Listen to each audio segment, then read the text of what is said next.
दोस्तों नमस्कार, आदाब, सत श्री अकाल। उर्मिलेश संवाद के इस कार्यक्रम में आपका बहुत बहुत स्वागत है। मैं हूं उर्मिलेश।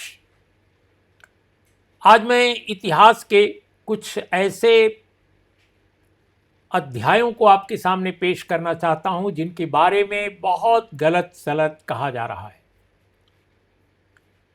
और ये अध्याय है राष्ट्रीय स्वयंसेवक संघ से जुड़ा हुआ। राष्ट्रीय स्वयंसेवक संघ के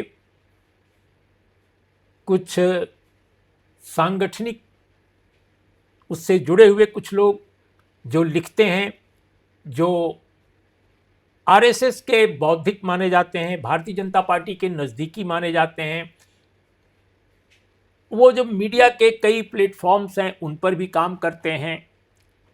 तो उन लोगों का ये दावा है और स्वयं आरएसएस के बड़े बड़े नेता भी ये बात कह रहे हैं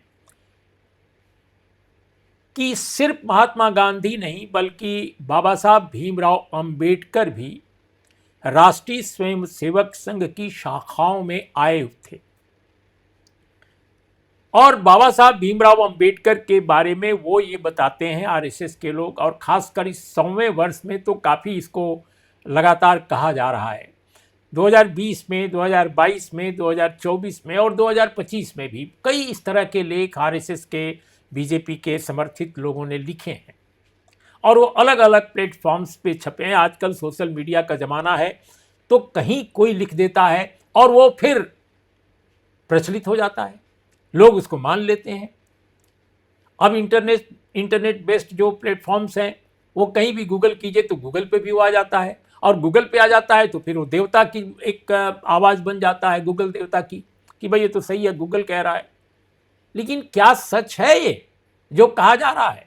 अब जैसे पहली बात, जो बाबा साहब भीमराव अंबेडकर के बारे में जो प्रो आरएसएस कुछ राइटर हैं, कुछ अपने आप को बौद्धिक कहने वाले लोग हैं, वे लोग लगातार ये कह रहे हैं कि बाबा साहब 1940 में, 1940 में महाराष्ट्र के सातारा के कराड में आरएसएस की एक शाखा में गए थे। क्यों गए थे साहब? उद्बोधन देने। 1940 में बाबा साहब सातारा जरूर गए थे, लेकिन सातारा वो एक दूसरे कार्यक्रम में गए थे। और मजे की बात है, या दुख की बात है बल्कि कहिए, कि उस यात्रा में उनको एक्सीडेंट भी हुआ था हल्का फुल्का, और उनको चोट भी आई थी। यह भी दर्ज है, इसको भी दर्ज किया है जो खासकर अंबेडकर साहित्य और अंबेडकर के जीवन पर जिन लोगों ने काम किया है। एक बात और, बाबा साहब भीमराव अंबेडकर ने जहां कहीं भी कोई उद्बोधन दिया, भाषण दिया, स्पीच दी, वो सब उनकी किताबों में संकलित है। और ये संकलन भारत सरकार ने भी किया है। पहले तो महाराष्ट्र सरकार ने कराया, और फिर जो है भारत सरकार ने भी उनका सारा वांग्मय छापा। और अभी तो सरकार तो बीजेपी की है, बीजेपी की अगुवाई वाली सरकार है। तो जो सबसे पहले महाराष्ट्र में काम हुआ बाबा साहब भीमराव अंबेडकर के सारे संकलनों का, सारे उनके लेखों का, सारे उनकी स्पीचेस का जो कलेक्टेड वर्क आया, उसको जो एडिट करने का काम है, संपादन उसके करने वालों में हरि नारके भी थे। और हरि नारके साहब, उन्होंने स्वयं इस बात पर अचरज जाहिर किया जब द प्रिंट नाम की एक जो वेबसाइट है उस पर एक सज्जन का लेख छपा जो प्रो आरएसएस, प्रो बीजेपी माने जाते हैं। और उन्होंने उस लेख में ये कहा, दावा किया कि बाबा साहब वहाँ पर गए और वो आरएसएस की शाखा में भी उद्बोधन उन्होंने किया। तो उस पर हरि नारके, प्रोफेसर हरि नारके, जो अब नहीं है इस दुनिया में, उनका पिछले दिनों निधन हो गया था, उन्होंने अंबेडकर के राइटिंग को और उनकी स्पीचेस को एडिट किया है, कलेक्शन जो हुआ है उसका। उन्होंने स्वयं ये कहा है और लिख कर कहा है, द प्रिंट के आर्टिकल को कॉन्ट्रडिक्ट करते हुए, कि ये बिल्कुल सरासर झूठ है। ऐसा कहीं भी जिक्र नहीं आता कि बाबा साहब ने सातारा के कराड में आरएसएस की शाखा को संबोधित किया, ये कहीं भी नहीं है। और हम लोगों ने उनकी जो राइटिंग्स हैं और स्पीचेज हैं उनका कलेक्शन करते वक्त हमने एक एक तथ्य को, एक एक घटनाक्रम को, बाबा साहब के एक एक कार्यक्रमों को हम लोगों ने संकलित किया था और उसमें ये कहीं नहीं है। तो ऐसे में चाहे वो द प्रिंट में छपा हो या दूसरी जगहों पर छपा हो या न जाने कितनी जगहों पर छपा हो, हम नहीं जानते कितनी जगहों पर इस तरह का छपा है, उसको कोई वैधानिक, कोई प्रामाणिक मान्यता नहीं दी जा सकती है। एक तो बाबा साहब स्वयं अपने ही लेखन में कई जगह जिक्र करते थे कि वो यहाँ गए, वहाँ गए, उन्होंने इनसे मुलाकात की, उनसे बात की। जवाहरलाल नेहरू, महात्मा गांधी और सरदार पटेल की तरह बाबा साहब भी जहाँ भी जाते थे उसके बारे में लिखते थे बाकायदा कि हाँ जी हमारी इनसे बात हुई। अब जैसे उदाहरण के तौर पे महात्मा गांधी से जो बात हुई जब कभी, बाबा साहब ने उसका जिक्र किया है और महात्मा गांधी ने भी जिक्र किया है। दिलचस्प बात यह है, लेकिन बाबा साहब ने कभी भी यह जिक्र नहीं किया कि उन्होंने आरएसएस के लोगों से बात की और आरएसएस के शाखा में गए और उन्होंने ये उद्बोधन दिया। तो सिर्फ आरएसएस कह रहा है, आरएसएस के लोग कह रहे हैं कि बाबा साहब हमारे यहां आए थे। और इसके लिए एक छोटा सा प्रमाण वो दिखाते हैं 9 जनवरी का, आई थिंक 9 जनवरी का या 9 फरवरी का, वो दिखाते हैं केसरी नाम का एक मराठी अखबार उस समय का 1940 का, और दिखाते हैं कि इसमें एक खबर छपी थी 2 तारीख की। ये घटना बताई जाती है जिसका जिक्र वो कर रहे हैं कि नहीं 2 तारीख को आए थे, और 9 तारीख को छपी हुई एक क्लिपिंग कहीं से दिखाते हैं और उसके भी फोटो कापी, और बताते हैं कि ये क्लिपिंग है जो बाबा साहब आए थे। अब केसरी के बारे में तो सभी जानते हैं कि केसरी किस तरह का अखबार था और है और रहा है। ये ठीक है कि वो बहुत, उसका गौरवशाली इतिहास भी रहा है, तिलक साहब का अखबार था। लेकिन अंबेडकर से केसरी के रिश्ते कैसे थे,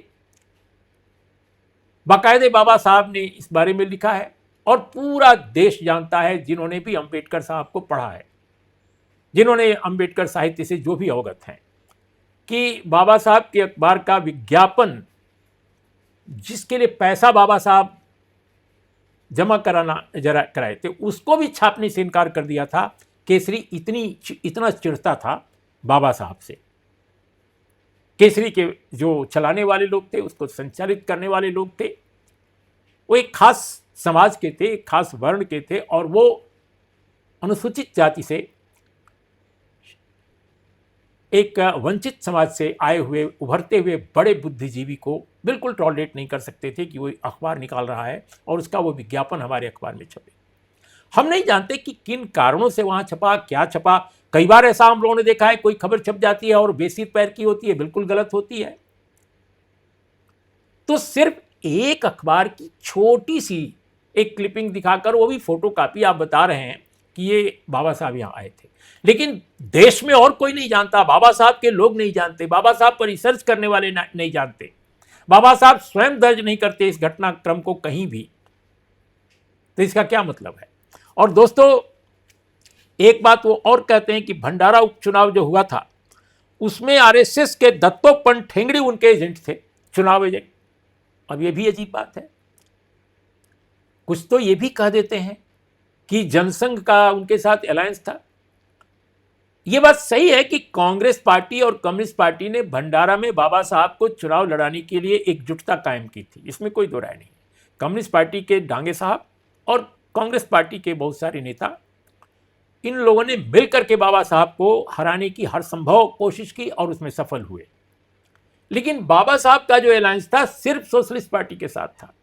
बाबा साहब चुनाव जो लड़े थे वो शेड्यूल कास्ट फेडरेशन से लड़े थे, और शेड्यूल कास्ट फेडरेशन का अशोक मेहता की नेतृत्व वाली जो समाजवादी सोशलिस्ट पार्टी थी उसके साथ अलायंस था। दोनों कैंपेन करते थे, यानी जो शेड्यूल कास्ट फेडरेशन के लोग हैं और सोशलिस्ट पार्टी के लोग मिलकर कैंपेन किया, और उस चुनाव में बाबा साहब हार गए थे। इसमें दत्तोपंत ठेंगड़ी का उस चुनाव में आयोजक बनना, प्रचारक बनना, या यूं कहा जाए कि मुख्य चुनाव एजेंट बनना, ये बिल्कुल कहीं भी डॉक्यूमेंटेड नहीं है। स्वयं सविता अंबेडकर ने, बाबा साहब की धर्मपत्नी, उन्होंने भी बाबा साहब पर किताब लिखी है, संस्मरणों, उनके संस्मरण हैं जो छपे हैं, उनके हवाले एडिट किया है लोगों ने, और उनके सारे संस्मरण हैं बाबा साहब के बारे में। भंडारा इलेक्शन के बारे में भी उन्होंने लिखा है, उसमें भी कहीं दत्तोपंत ठेंगड़ी का जिक्र नहीं मिलता। तो अपने आप, जैसे होता है ना कि अपने आप सारा वर्णन करना, हम किए, हमारा संगठन किया, हमारी पार्टी ने किया, अरे भाई कहीं उसका जिक्र और भी तो होना चाहिए। किसी रिसर्चर के रिसर्च में आता, किसी डॉक्यूमेंट में आता, किसी और किताब में आता, बहुत सारे इंडिपेंडेंट लोग हैं उनमें, उनके डिस्कशन में आता, उनके किसी डिस्कोर्स में आता, कोई किसी किताब में आता, कहीं नहीं है। लेकिन आप बता दे रहे हैं। तो जंगल में मोर नाचा किसने देखा? आपने कह दिया, अकेला आपने बता दिया अमुक जगह बाबा साहब आए थे, कोई नहीं जानता, लेकिन आप बता रहे हैं, आप दावा कर रहे हैं, और आपके पास चूंकि मीडिया है आज की तारीख में, तो अच्छा, ये इन घटनाओं को आप 1940 में नहीं प्रचारित किए, 41 में नहीं किए, 50 में नहीं किए, 60 में नहीं किए, 70 में नहीं किए, 75 में नहीं किए, 80 में नहीं किए, सन 2000 में भी नहीं किए, सन 2010 में भी नहीं किए, सन 2015 में भी नहीं किए। आपने इन घटनाओं को प्रचारित करना शुरू किया है 2020 से। कमाल की बात है कि बाबा साहब हमारे साथ आए थे, हमारे पास आए थे। अरे कमाल है, ये तो अद्भुत है। तो अपने आप में मैं समझता हूं कि ये आत्म प्रचार या बाबा साहब को एक तरह से भुनाने की कोशिश करना है, उनके नाम को भुनाने की कोशिश करना है।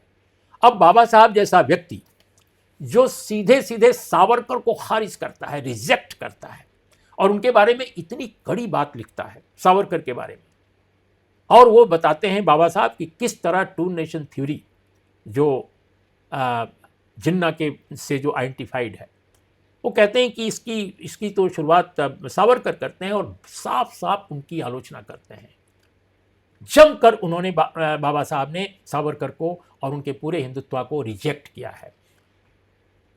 ठीक उसी तरह से जो आज की हिंदुत्ववादी विचारधारा को जो सबसे प्रमुखता से इस देश में सामने रखने वाली पार्टी है भारतीय जनता पार्टी, और उसका जो सबसे बड़ा एक मातृ संगठन है आरएसएस, उस हिंदुत्व को बाबा साहब जिस तरह खारिज करते हैं, उसमें कहाँ ये संभावना रह जाती है कि बाबा साहब कभी भी उसके किसी कार्यक्रम में जाएंगे या उसके लोगों का समर्थन मांगेंगे या उनको समर्थन देंगे।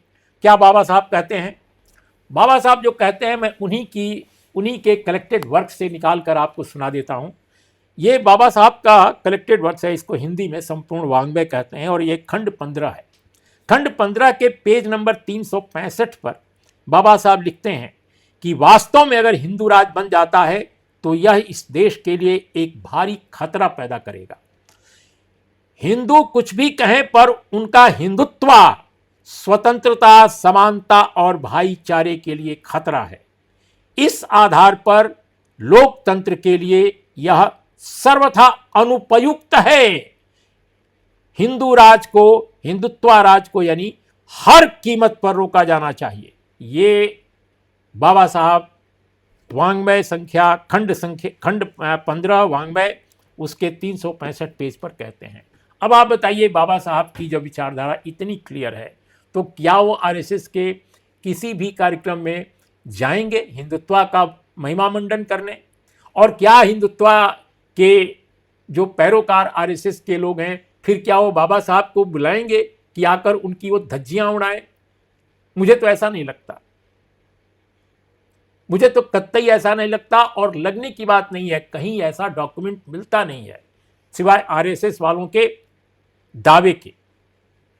अगर ऐसी बात है तो बाबा साहब का आरएसएस की शाखा में बोलते हुए उनको फोटो पेश करना चाहिए। अगर आपके पास है तो फोटोग्राफ तो उस समय भी लेते थे आप लोग, जो भी बड़ा नेता आता था आपके यहाँ उसका फोटो लेते थे, लेकिन बाबा साहब का तो फोटो आज तक आपने नहीं जारी किया। तो कौन इसको भरोसा करेगा? लेकिन आज बाबा साहब को बुलाने के लिए उनका आप नाम ले रहे हैं। लेकिन दोस्तों, ये बात सही है कि महात्मा गांधी बाबा आरएसएस की शाखाओं में गए थे, और 2 बार गए जहाँ तक हमारी जानकारी है। एक बार वो गए थे 1934 में, ये वर्धा में आरएसएस का कार्यक्रम था, उसमें वो गए, और जमनालाल बजाज उनको ले गए थे, जो उनके बहुत ही करीबी थे, लोग थे। और दूसरी बार वो 16 सितंबर 1947 को गए थे, यानी शहादत से कुछ महीने पहले।